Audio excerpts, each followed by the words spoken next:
humor, personagens, resumo, tema específico e a crítica da obra. Eu sou Ana Lécia, eu vou falar um pouco sobre o autor e as características das obras dele. Nelson Rodrigues nasceu em 23 de agosto de 1912 na cidade de Recife, em Pernambuco. Ainda na sua infância, ele se mudou para o Rio de Janeiro e lá ele se tornou um dos maiores dramaturgos do Rio. Ele também já foi jornalista. Em 21 de dezembro de 1980, ele faleceu também na cidade do Rio de Janeiro e lá ele escreveu muitas de suas obras. E essas suas obras eram caracterizadas principalmente por transmitir amor, sexo, crime e morte. E uma das suas características é que ele não se rescingia dos acontecimentos. E os seus textos apresentavam as maledicências cotidianas e também mostravam a vida realmente como ela é. Meu nome é Vitória e agora eu vou falar os principais personagens. Um personagem principal, que é o Ismael, ele é um homem negro, ele se torna médico para ser aceito pela sociedade, ele não gosta de ser negro, ele é casado com Virgínia, ele tem uma enteada que ele acaba cegando ela para que ela não possa ver que ele é negro e ele também cega o seu irmão. Outro personagem principal é a Virgínia, que é uma mulher branca, ela é preconceituosa, uma vítima sexual e ela é casada com Ismael. Outro personagem é o Elias, ele é um homem branco, irmão de criação de Ismael e acaba ficando cego por culpa do seu irmão e Ismael também acaba matando ele. Outros personagens são a tia de Virgínia e as primas. A tia de Virgínia é uma mulher muito maldosa, vingativa, cruel e acaba fazendo várias visitas para Virgínia para ver se ela está mal naquela casa. As primas de Virgínia, no final, todas elas morrem. E outra personagem é Maria, que é uma filha de traição entre Virgínia e Elias. E depois ela acaba tendo relações com Ismael. Pode passar. A nossa obra é dividida em 3 atos, que é uma peça, e agora eu vou falar sobre o primeiro ato. Na sala da casa de Ismael e Virgínia, eles velavam seu terceiro filho, o qual tinha nascido prematuro. Logo após chegou o irmão de Ismael, que é Elias, que era um homem branco, muito bonito e cego. Ele chega querendo ver a criança, porém Ismael ele se recusa a deixar o irmão ver. Então Elias diz que ele veio trazer um recado da sua mãe para ele, dizendo que ele tinha sido amaldiçoado por seu filho morrer. Na próxima cena, Virgínia ela está chorando no quarto após ter uma briga com Ismael e ele a tranca. Logo após, ela consegue sair e encontra com Elias. Eles compartilham histórias de suas vidas. Elias ele conta que Ismael odeia a sua mãe porque era negra e também se odeia porque ele é negro.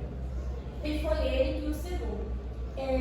Virgínia conta como se casou com Ismael, que foi quando ela se tornou órfã e foi morar com suas tias e primos. Quando tinha 15 anos, o marido da sua prima mais nova a assediava e a sua prima, depois de descobrir isso, ela se enforcou. Aí essa tia, após descobrir esse ocorrido, ela decidiu fazer uma vingança contra a Virgínia e pediu para Ismael invadir a casa dela e entrar no quarto da menina e estuprá-la. E assim ele fez e ela teve que ser obrigada a casar com o Ismael. Agora eu vou apresentar o segundo lado. Após contar essas coisas um ao outro. Depois da conversa entre Virgínia e Elias, os dois acabam percebendo que eles gostam um do outro e acabam tendo relações sexuais. Depois disso, eles conversando ali, eles planejam fugir. Só que Virgínia fica com medo de Ismael chegar em casa e Elias ainda está no quarto. Então ela pede para ele ir embora. Os dois começam a ter uma discussão, só que quando eles estão tendo uma discussão dentro do quarto, a tia de Virgínia e as primas dela chegam em casa e acabam ouvindo que os dois estão discutindo. Nisso, a tia de Virgínia vai ver o que está acontecendo e acaba vendo Elias saindo do quarto de Virgínia. Ela sobe e vê Virgínia arrumando a cama. E ela começa a perguntar a Virgínia o que aconteceu.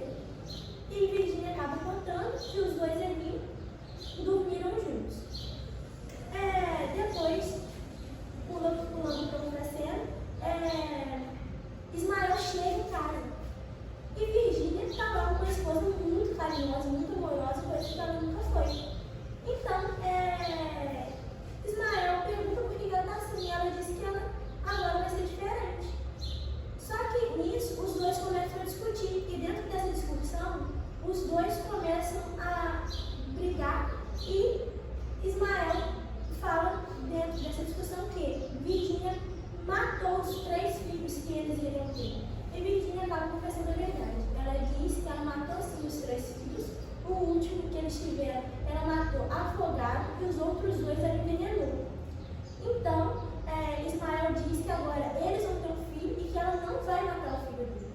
Virgínia aceita ter o filho, só que ela impôs uma condição, que Ismael expulsasse a tia dela e as primas dela de casa. Ismael aceitou, só que a tia nesse meio tempo entrou dentro do quarto e ouviu uma conversa que Virgínia tinha pedido para expulsar ela de casa.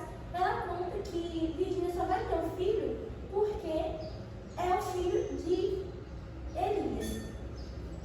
Ismael, muito transtornado, diz que quando esse filho nascer, ele vai matar o filho branco de Virgínia, e como ela fez com os filhos dele. Virgínia, muito transtornada, sai do quarto e vai até o quarto de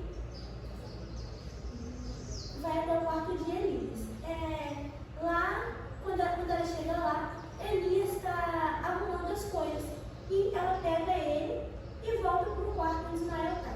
Chegando lá, Ismael dá um tiro em Elias e ali ele morre.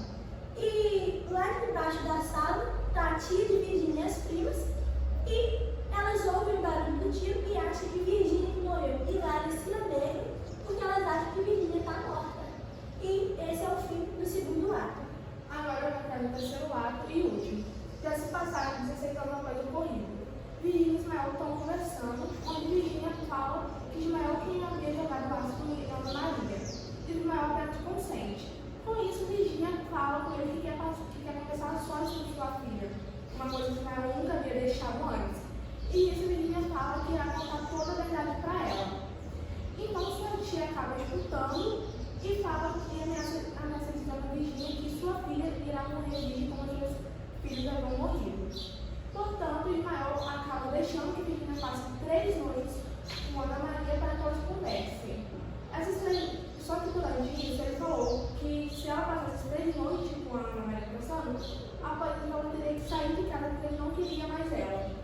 Virgínia então passa as 3 noites conversando com Ana Maria e Ana Maria não acredita em nada que a mãe diz.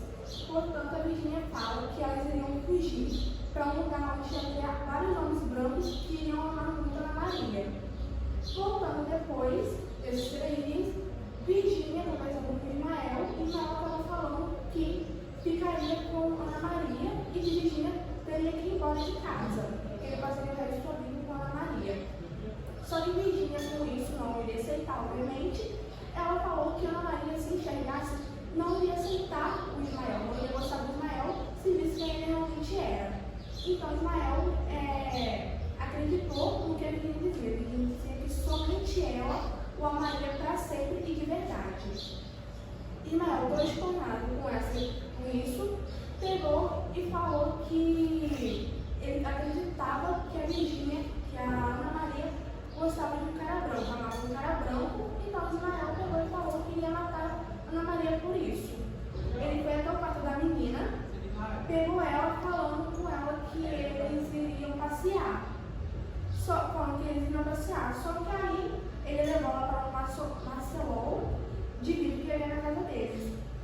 Nisso ele deixou ela trancada lá e foi ele e Virgínia para um quarto a sós fazer amor, enquanto Ana Maria ficava presa no Marcelol até a sua morte.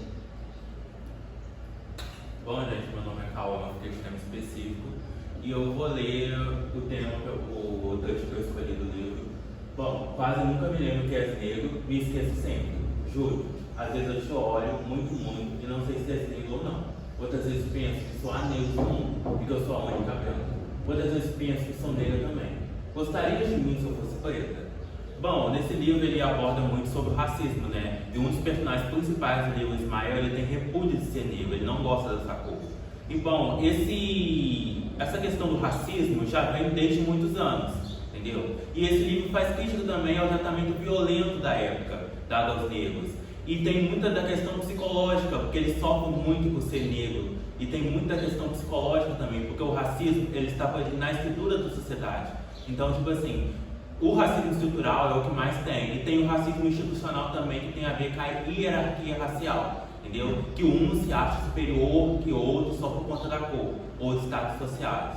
E o negro é sempre visto como favelado, aquele que não vai ser nada na vida. Você olha pro negro e fala assim, é pobre, não vai ser nada na vida, eu não sei ninguém. Então, tipo assim, o racismo ele está presente na estrutura da sociedade. E é algo que vem, que é de muito tempo. E eu queria dizer isso sobre esse tema específico. Meu nome é Maria Eduarda e eu vou falar um pouco sobre a crítica da obra. A obra ela faz uma crítica à discriminação racial e ao racismo estrutural presente na sociedade brasileira. A crítica ela começa na obra a partir das vestimentas, ou melhor dizendo, a partir das características do personagem principal, Ismael. Na época que a história é passada, era incomum ver um personagem em peças teatrais, era incomum ver um personagem negro sendo principal. E ainda por cima ele ainda era retratado como um personagem bem-sucedido que tinha uma educação avançada. Então, a partir dessa ideia, a gente para pensar e vê que essas características que foram retratadas para ele era comum para as pessoas brancas na época. Então, a partir disso, a gente vê que a crítica realmente é sobre o racismo. E por isso eu trouxe aqui uma notícia que apresenta uma notícia que ocorreu recentemente, né, nessa quarta-feira dessa semana, que fala de um homem que assassinou a ex-namorada que estava grávida dele e que ele foi preso e simplesmente assassinou a ex-namorada por não querer ter um filho dele. Então, a partir disso, a gente traz diversos questionamentos sobre essa notícia, porque tem gente que acredita que o racismo não existe. Isso daqui prova que o racismo existe. Então, e eu acredito que eu não trouxe essa notícia só por causa simplesmente do título, mas sim também por causa do que tem a ver também com o contexto da história do livro. Então, o que eu trouxe aqui agora é relacionado à crítica ao racismo e também com a história do livro. E é isso. E esse foi o nosso trabalho. Obrigada.